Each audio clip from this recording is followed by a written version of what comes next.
Welcome to the Robinson Family Farm. This is our first video that we're actually recording on location. We don't get a chance to get up here all that much, but this is an opportunity for us to film actually here on the future farm. Yeah. It's a little chilly out here today, so we're going to do as best as we can. It's probably about 30 degrees.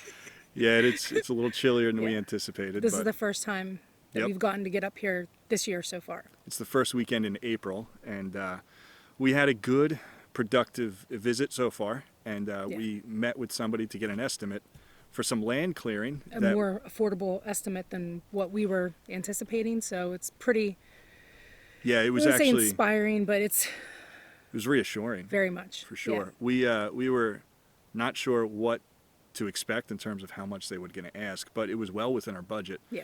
And Under budget. under budget. We have to we have to clear land, trees, grade it, and get everything ready for our future home that we're going to be building. And the home is going to be a pole barn. Yeah, pole barn house, or some people are calling them now barn-dominiums, but it's going to be a 15 by 30? 30 by 30 50. by 50. That would be a really tiny 30 by house, wouldn't it? 50, yeah, it would be. The 30 by 50 is what we're looking to have built. Now, there's so many steps in building your own home that we're learning the hard way. Yeah, a lot of plans have changed in the last 24 hours, or 24 to 48 hours. Some hiccups and curveballs, but nothing that would stop us from doing what we want to do. We just have to essentially put the pole barn house a little closer to the road than we originally thought. Yeah. And there's a couple reasons for that, but we will discuss all that in detail later. But essentially, we have a wetland area on the back of the property that there's an easement rule that we can't build anything within 100 feet of that. So our first spot was within that 100 feet. So Really close to the 100 feet. yeah, so we just got to move it out further from that 100, and it ends up being a little closer to the road than originally planned, but it's still going to be our own home on our own land. Yep. And we can work that out. I can live with that. Yeah, I can too. And we're just, now we're just switching plans around a little bit, where the animals are going to go, with the paddocks for the animals, where the house is going to go. So it's all doable. It's nothing, earth shattering or Yeah, it's nothing actually like that. a better spot Yeah. because it's actually on a little bit of a higher area. So for drainage reasons, it just makes more sense. Yeah, we were anyway. already talking about building a retaining wall. Now we're going to have saved money because we don't have to do that. So, Yeah, so the cost of the pole barn plus a retaining wall is now just the pole barn. yep. So that kind of worked out. Under budget for land clearing. Yes. So we might be able to maybe clear a little bit more land than we initially Yeah, anticipated. which is exciting. Yeah. So the point of this video today is going to take you around and show you the area where the pole barn will ultimately end up being, whether it's a 30 by 50 or a 32 by 48 or any other similar size. But we're shooting for around 1,500 square feet or less. Yes. And I've worked out a blueprint in my very You did amateur great. way. Yeah. But I found a program online and I made a blueprint, and it's Tina approved. So the layout of where the bedrooms go, where the bedrooms go, and the kitchen and all that will be revealed in the future. Yeah. Actually, we could probably give you a quick rundown in this video. We'll go over it Yeah. a little bit, but it's, So- I mean, I'm sure that has changed also a few times within the past week as well. So, Definitely. and that wasn't Tina's doing, that was Joseph's doing. So, I had a couple ideas myself. yeah. So just to give you some backstory, this is a 3-acre plot of land in upstate New York. We have lots on either side, and it's on a very seldom used road that's actually a seasonal road. Seasonal road. So it's not plowed in the wintertime. That'll be on us when the time comes. But that just means less people, less possible visitors. A lot more snowmobilers. Yeah. And we found out something. We went out to eat yesterday and found out a few things about, some issues that have been happening up here with snowmobilers that, Which is what we're going to have to figure out. We're going to Yes. get a couple of snowmobiles ourselves. Yeah. But that's so far down the line. But the stories that we heard yesterday and some facts that we found out about some fatalities and things of that nature are making us push up having a fence on our property a little sooner, things of that nature, because of some locals that told us some stories. Yeah, so long story short, Yeah. with somebody clearing the land for us instead of us doing it ourselves, frees up my time on the few weekends that I get to come up here from South Jersey. I can now focus my physical labor to something like the fence along the road. And it just gives us a bit more peace of mind of security reasons. And we also have almost 3/4 of the supplies that we need already, because we were initially going to build a cabin with 2 shipping containers, which we could take you around and show you. The raw look of the property right now, that's kind of under construction and, to be honest, a mess. It's a little rough. Because we have, project started over here, project started over here, project started. So we said no more. We're going to pay somebody to do it for us so we can focus our work and efforts on other things. Yeah.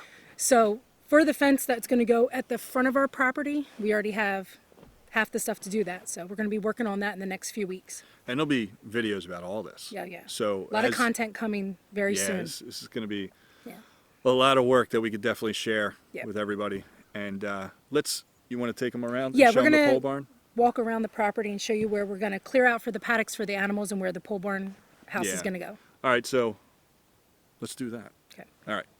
All right, so a lot has happened since we filmed that intro. I actually, for whatever reason, I think I lost the footage of us actually going through where we're going to lay out the house, where the rooms are going to be and everything. So we're going to film that again. But because of that, we've actually started on other projects that you might see that kind of have got started but aren't finished, that weren't in the intro. Whatever. So anyway, behind us, we started a fence, and this fence line is going to go all the way across the front of the property. But again, this video isn't about that. Just kind of wanted to point out that we are making progress in between when we filmed this and what have you. So we have the double gates, and we're going to walk towards where the house is going to be. And before we filmed this intro, none of this was clear. So it turns out that since we filmed that intro, we had somebody come in and cut down all the trees and remove all the stumps that are going to be in the way of the house. There is this section here that needs to be cleared out, but we can do that on our own. And Tina already graciously marked up some of the trees. So that's what we're going to be working on in the meantime. So the summer is going to be the fence, trees, and a variety of other little projects that we can do on our own. In the meantime, we spoke with the pole barn builder, and he says he can start working in September. And we're filming this in mid-May at this point. So we have all these months in between to work this stuff out. In this area here, you might be able to see some of the pink flags. They're just a rough marking where the pole barn house is going to end up being. And it's not square, it's not totally measured out just right, but this was just a brief representation so we can see what we hope to see in the future. Anyway, this is the area for the pole barn. There's going to be a 30-foot section here, 30 by 50 off in that direction. And the front door is going to be on the long side off in this area. So the front door should be somewhere, if I remember right, based on the plans, somewhere in this area. You go through the front door and you enter the mudroom. One of Tina's requirements for the house is to have a mudroom where we can keep the dirty stuff from outside from entering the inside of the house. You getting bugs there, sweetheart? The camera might shake every so often. But anyway, the mudroom is going to be closed off. It might have its own window here and there, but we're going to have a door from the mudroom that leads into the living room. And the living room should have a number of creature comforts, namely the wood stove, some seating, couches, and things like that, as well as a TV. And if I remember right, the last thing that we talked about was that the TV is going to be on the wall for the mudroom. So all the electric and all that has to be run for that. Now, we'll come back to that long wall next to the mudroom in a minute. But I'm currently standing in the future living room, which is kind of exciting to say, right? And then that'll lead into, along this wall, we'll have a dining room table, we'll have the kitchen, and the kitchen will be in this wall area here.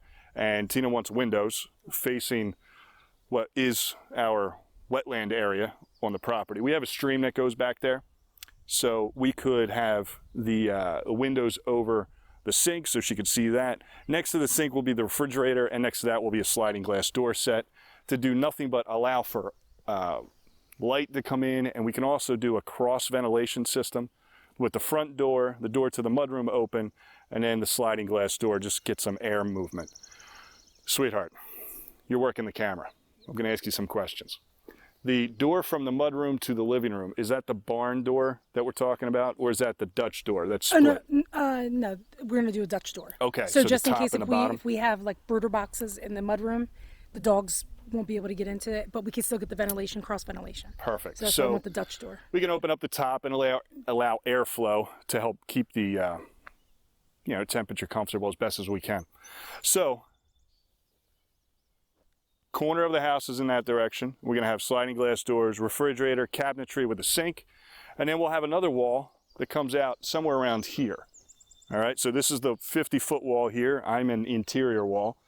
And then that section in this corner is going to lead to another one of Tina's requirements, the biggest pantry possible.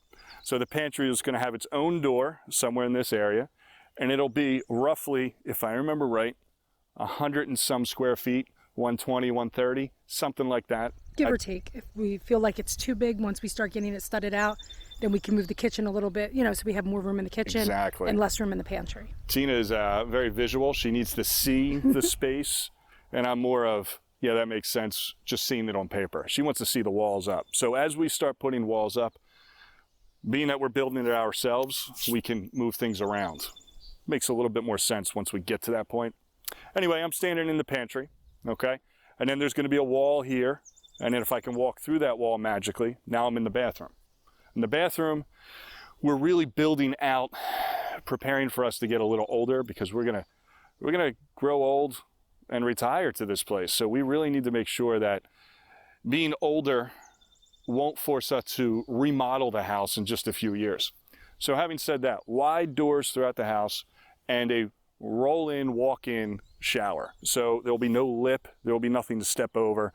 It'll just be a large tiled area with a bench built into the wall, just a large bathroom that would allow for a wheelchair in the future, if it comes down to that. If not, we just have a large, comfortable bathroom. What's the worst that could happen? And a floor drain and multiple shower heads at varying heights and comfortable toilet at the right height and a big vanity and a linen closet off in this area. And then over here, kind of pretty much where I'm standing here, will be a stackable washer and dryer unit in its own little nook. And all this has been kind of worked out on the plans. And I guess a future video could be going through those plans more specifically as we get to that point. Then we still have all this area over here to talk about. We have the master bedroom, okay? And that's where we are now. That's going to be probably, besides the open floor space of the living room, dining room, and kitchen, this is probably going to be the biggest room in the house. It's the bedroom. We want it to be comfortable. Plenty of room to sit and get changed and what have you, comfortably, keeping in mind that there might be a wheelchair involved if we get to that point. Hopefully we never do. Then we go to a wall in this area here where it's going to be, Richie put it best, Jack and Jill closet. A Jack and Jill walk-through closet. Yep. So think of a Jack and Jill bathroom where you have two entrances to the same bathroom that two rooms can share. We're going to do a closet just like that. So the master bedroom will have a door leading into the closet, and then right across from there will be another door leading into the second bedroom. So the closet will be about 5 feet wide or so, and it will probably be about 10 feet, and the bugs are killing me. They're really bad right now. So you got a closet, give or take 5 feet by 10, something like that. Then you go through the other door into the second bedroom, and this was going to be Tina's mom's bedroom. So we're hoping that when the time comes, we can get all this framed out so everybody can be comfortable and happy and safe. And then from there will be a wall that is shared by the mudroom where we started and the second bedroom. So we literally just went full circle as our plans for the house, and it starts getting built in September is what we're told by the builder. So we met the builder yesterday, we gave him a deposit, we looked at plans, we signed a contract. Now we're in the process of talking to him over and over and over up till September to get everything that we want built correctly with the right colors and having the doors in the doors in the right spot, which we'll talk about that in probably another video. We went from sliding glass doors to French doors, back to sliding glass. We're just going to get the door, and we're just going to give it to the guy, and he's going to install it. That's for the front door. He's installing the sliding glass door. For both. We're going to get the doors. He's going to install them both. No, I thought he was doing sliding glass doors. No, we have to get the door. That's the same thing. Okay, we have to talk to him then about that. Yeah, we'll get the doors. I didn't take that. He said he has vinyl sliding glass doors. He says you can get vinyl. Okay. So all these doors, sliding glass doors, are going to be vinyl. Just because of the moisture level and all that stuff. We don't want wood to rot. It's just the way it is. All right, that's the tour.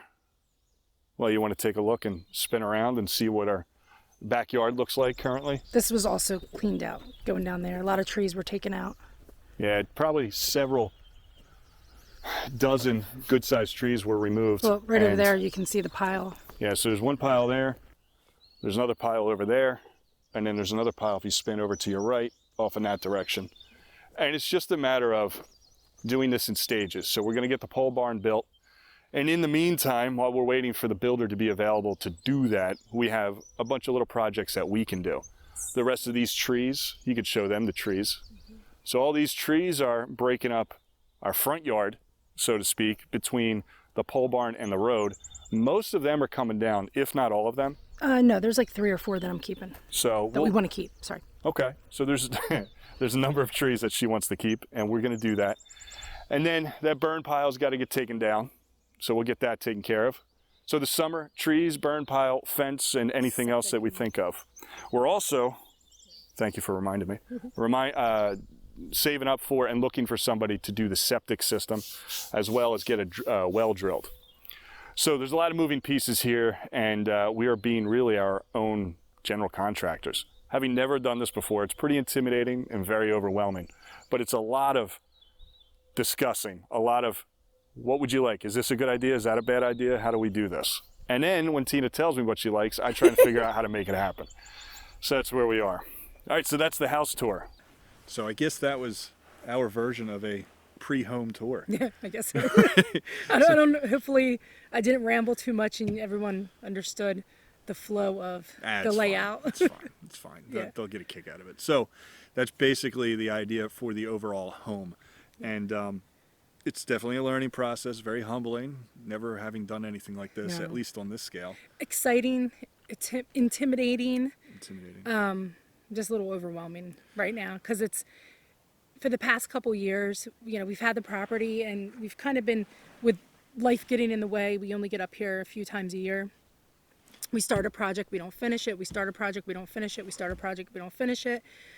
But this year is different. It's been very frustrating in the past with our availability just being literally 6 hours away from where we currently live. The property has been not neglected, but it hasn't seen its potential yet. No, not at all. Not even this close. Year is completely different. I mean, we've got the fire under our butt a lot this year, and being debt-free now. Yeah.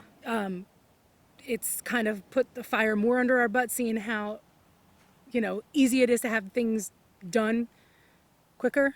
I guess I've grown to accept that I'm going to have to hire some people to do things. We can't do it all ourselves. It definitely goes against my nature. His principle of being a man. I love doing things myself, but it doesn't always come out in a timely manner. No. So let's hire some people, let's get this done, and let's move on with our lives. And then we'll look back and we'll say, why didn't we do this the whole time? We should have done this 3 years ago. It is what it is. But it is what it is, and we're moving forward from here. Yep. So first, now it's like, after the property's cleared, we have to meet with the individuals, the company that's doing the pole burn for us, and we have to know where our windows are, and we already do. We're going to start that process early next week. Yeah, early next week we're doing all that. This week we met with the individual that gave us the estimate. So now, they're the 2 things next. Right. And then in the next maybe 2 weeks when we do come up here, it's just speaking to the township, knowing where the fence can go, and we're putting a fence up while we have the other people doing the rest of the work for us. And when we get a fence up, it's going to be like solidifying it even more that this is ours. It's a house. This is ours. And stepping foot on the property yesterday when we did, we had to sign the rest of the paperwork. We have to explain. We just paid it off. We just paid this property off. We paid it off like 12 years earlier or something like that. Yeah. So we had to go into town to meet with the real estate company and to sign the final paperwork for the last payment. So stepping on the property yesterday was a little bittersweet kind of thing because it was... Oh, it was very sweet. There was no bitter about it. Yeah, there was no bittersweet. No bitter about it. It was just a whole different idea. Just knowing this is ours now. We owe tax money on it from time to time, but there's no more payments coming out. No. It's ours. So it was a little overwhelming. Yeah. Well. And satisfying. All right, so that's that for our first on-location video filmed here at the future homestead. There's going to be a lot more to come as we take on the challenge of more and more work. Yeah, it's the next couple months are going to be busy, traveling back and forth. Me probably staying in New Jersey a lot of the time, him coming up here by himself. Yeah. But, you know, we have to handle things there, and we have to handle things up here. So, what is that called? Divide and conquer. Divide and conquer. I always say conquer and divide. Well, I don't know, but divide and conquer. Divide and conquer, and that's what we have to do. I'll take care of things down there. He'll come up here, take care of things, and I'll come up when I can. Yeah. Unfortunately, that's the only way to really take care of all our responsibilities at once. But then we get to live here for the rest of our lives, so it's well worth it. Yeah. All right, so please consider subscribing if you're looking forward to following this journey with us as we build our own homestead from literally nothing, kind of like a pioneer. Except now we have cars and excavators to do it with. Yeah. All right. Well, we'll see you next time. Bye. So how do we start this? I don't know. You can do the start, and then I can. I'm good at interrupting. So. Oh yeah, you're good at interrupting. This will definitely be at the end as an outtake. Oh, great.